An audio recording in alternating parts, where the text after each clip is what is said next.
The reviews are in. Opening night with the Thunder was a hit in the stands, not so much on the court.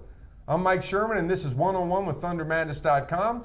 With me are Mike Baldwin, NBA writer for the Oklahoman and contributor to ThunderMadness.com, and the Oklahoman's Thunder beat writer Darnell Mayberry. Guys, the Thunder's 98-87 loss to the Bucks will be remembered as a historic night in the history of this franchise, but a bad night for basketball.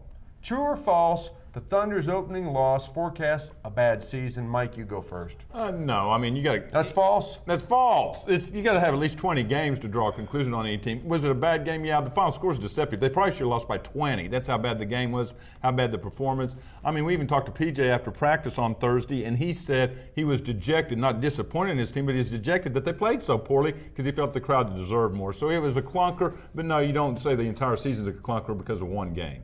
Darnell? I'm with Mike. I mean, you have to go with false because it's one game of 82. They're going to come out. It's a young team. They're going to come out some nights and look like they can compete with anyone, and then they're going to have nights like they did against the Suns in preseason. The Suns in preseason, the Lakers in the preseason. I like it. You guys are getting close now. You're completing each other's teammates. sentences. I like it. Hey, listen, here's the deal. I think some of the people were predicting like 35 and 40 wins. I won't name any names.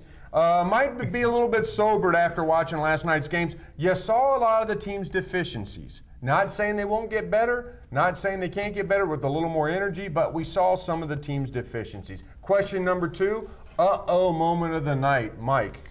Third quarter, 3 offensive rebounds allowed by the Thunder. The last one, 2 Thunder guys go for the ball, tip it to a Buck who slams it home. So it's like a minute-long possession that ends with a dunk just because they couldn't get a rebound and go the other way. I don't think they'll have a worse defensive possession the rest of the season. If they do, this will be a long season. I mean, it was one of those you're like, I can't believe that just happened. Darnell? For me, it was the 21-9 lead that the Bucks took in the first quarter. They ended up closing the quarter. It was 24-14 at the end of the first.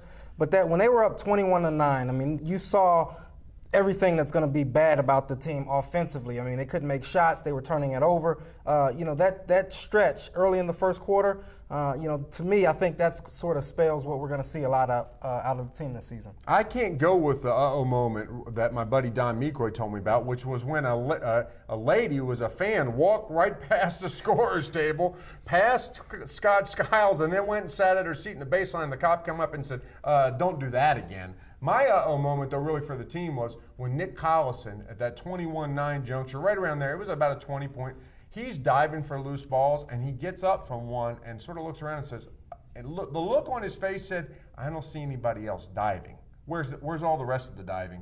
That was an moment, I think, and it really told me a little bit about the level of energy that wasn't there last night that PJ apologized for. Number 3.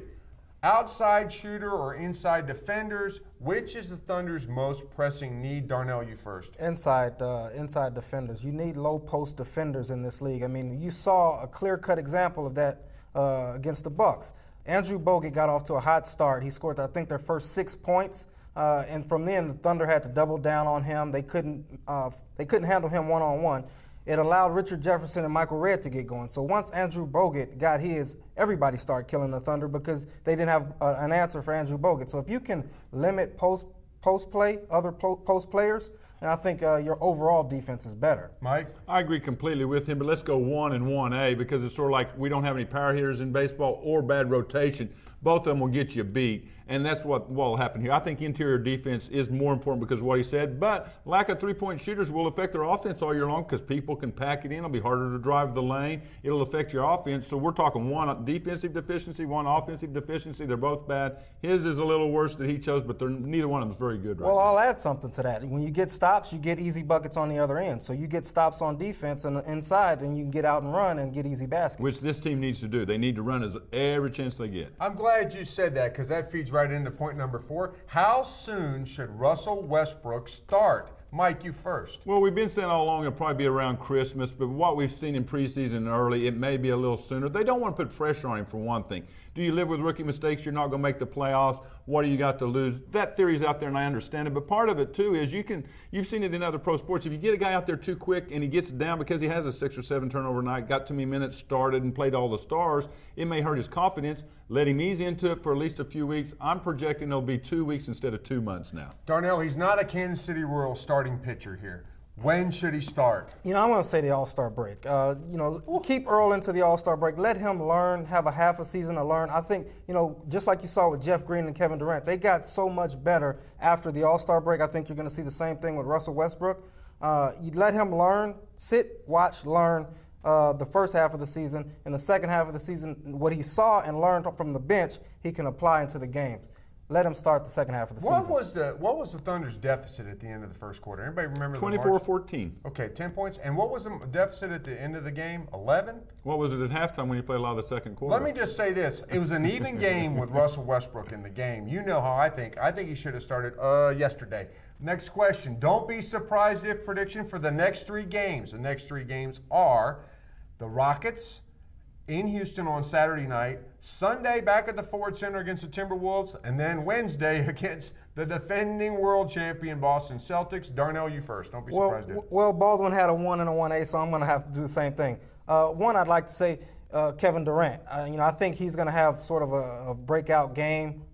He came out and he struggled in the opener. I think he's going to have a game. I don't want to put a number on it, but I think he'll be 30+ in the scoring department. And then the other thing is, I predicted this in our preseason prediction grid. I think they can beat the Boston Celtics at home. I think Boston will be coming off a back-to-back. Don't be surprised if the Thunder... Not a back-to-back-to-back. No, don't be surprised if the Thunder can beat the Celtics that night. Whoa. Wow, that takes away mine since we don't have this scripted. I was going to say give him a good game, not beat him. Don't be surprised if they push him to the very end and maybe lose a close one. He's saying they actually win the game. I think because it will be their 3rd home game, players are talking. Part of the reason they had problems the first night was maybe they were too hyped, left some energy in the locker room before the tip-off of the game even started. That'll be their 3rd home game. They'll be used to the crowd. They'll be a week into the season. The Celtics will come in thinking, let's just mail it in, get our win, and get out of here. Because there's a chance they'll either be 1-2 or 0-3.